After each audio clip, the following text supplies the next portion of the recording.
Hey guys, welcome back to my new vlog. तो आज मैं हूँ वृंदावन में, और वृंदावन में जो कृष्ण बलराम मंदिर है, इस्कॉन टेम्पल है, आज मैं वहाँ आई हूँ। और बहुत ही अच्छे दर्शन हुए प्रभु के, बहुत सारा सत्संग सुना, बहुत कीर्तन भजन किया।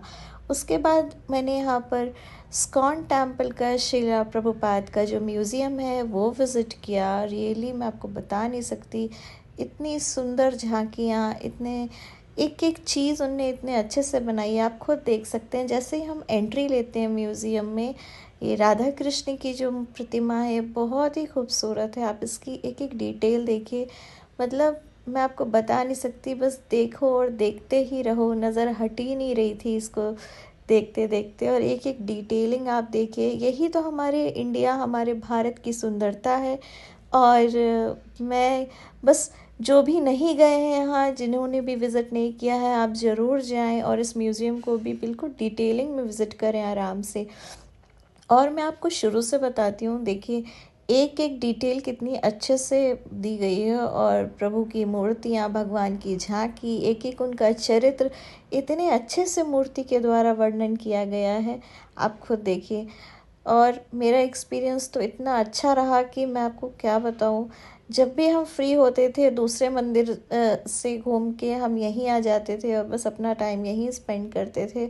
और इस म्यूज़ियम में एक एक चीज़ आपको बहुत अच्छे से दिखेगी, भगवान की लीलाएं दिखेंगी, प्रभु के चरित्र दिखेंगे जो भगवान के द्वारा किए गए हैं।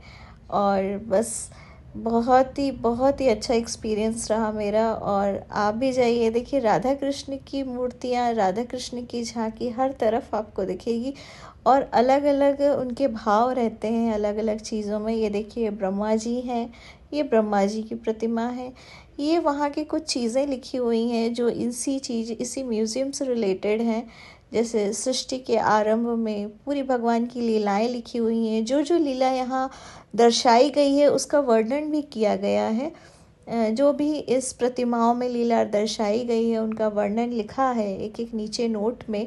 तो आप जब जाएंगे इत्मीनान से इसको देखिएगा, दर्शन करिएगा। और देखिए हमारे प्यारे से सुंदर से कान्हा जी लड्डू गोपाल झूले में विराजमान हैं, और इतने प्यारे लग रहे हैं कि उनको तो बस ऐसा लगता है लाड लड़ाओ और लड़ाते ही जाओ, इतने प्यारे हैं हमारे कान्हा जी।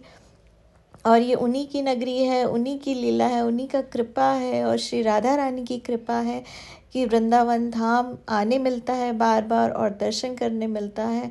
और आप देख सकते हैं कि ये प्रभु की ऐसी कृपा उनके संतों पे रही है, भक्तों पे रही है कि उन्होंने अपनी भक्ति से कहाँ ना कहाँ प्रचार किया भगवान की भक्ति का, कृष्ण भक्ति का, कृष्ण की लीलाओं का, कि देश विदेश से लोग यहाँ चले आते हैं। और ख़ासकर विदेशी ही इस मंदिर में ज़्यादा आते हैं, उन्हीं के द्वारा ये मंदिर काफ़ी हद तक चलाया जाता है।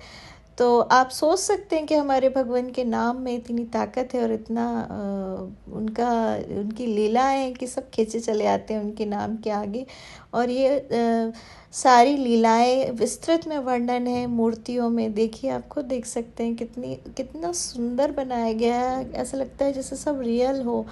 और ये प्रभुपाद की प्रतिमा है, उनके भी दर्शन आप कर लीजिए। इनका बहुत बड़ा सहयोग है ये सारी चीज़ों में भगवान की भक्ति का प्रचार प्रसार करने में, प्रभु की लीलाओं का, कि दूर दूर से भक्त न जाने कहाँ कहाँ से खींचे चले आते हैं और सब प्रभु का नाम हरे कृष्णा का गुणगान करते हैं।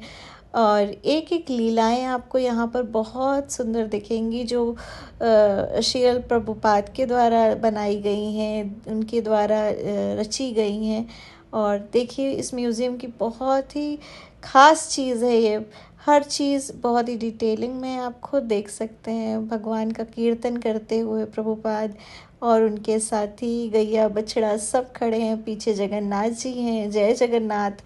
और आप ज़रूर जाएं, ज़रूर विज़िट करें। और वृंदावन तो ऐसा धाम है, आप 10 दिन क्या जीवन भर भी रुके रहेंगे तो भी ना वहाँ के मंदिरों के दर्शन ख़त्म होंगे, ना हर चीज़, और एक एक चीज़ बहुत अच्छी है। आज का व्लॉग अगर आपको पसंद आए तो प्लीज़ लाइक करें, मेरे चैनल को सब्सक्राइब करें। Thanks for watching, bye bye, Radhe Radhe, Hare Krishna.